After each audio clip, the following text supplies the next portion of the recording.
Здравствуйте, компания Прогрессавто. Сегодня у нас обзор мини-трактора Kubota ASTI-17. Полноприводный тракторочек. Всеми любимой серии ASTI. Ну, собственно, по индексу понятна мощность. Трехточечное навесное устройство у нас здесь с дополнительными гидрорегулировками. Фреза уже не самая маленькая, 1,30 м, с боковым редуктором. Посмотрите, какие ножи. Состояние практически новых. Износ очень маленький.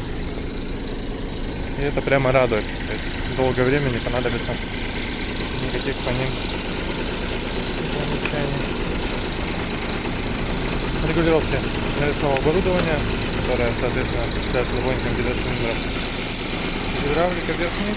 Здесь у нас вот такая раздаточка маленькая.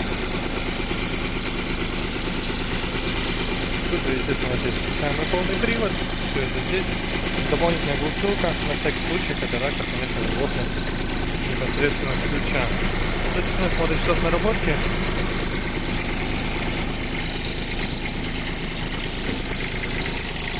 Сейчас покажу, как это двигатель. Наш трехцилиндровый моторчик. Работает ровно, шелестит что-то не закрепленное до конца, к сожалению. Не могу понять, что. Но посмотрим, обязательно это закрепим.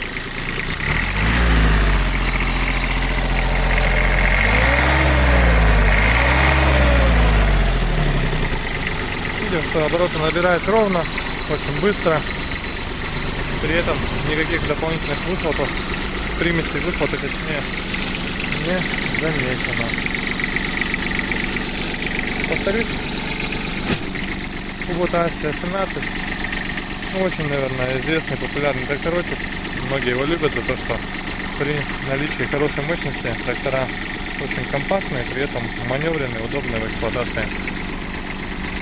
Собственно, такой трактор теперь у нас есть, отправляется он в Тулу, поэтому ждем вас, с удовольствием все по нему расскажем. Всего доброго.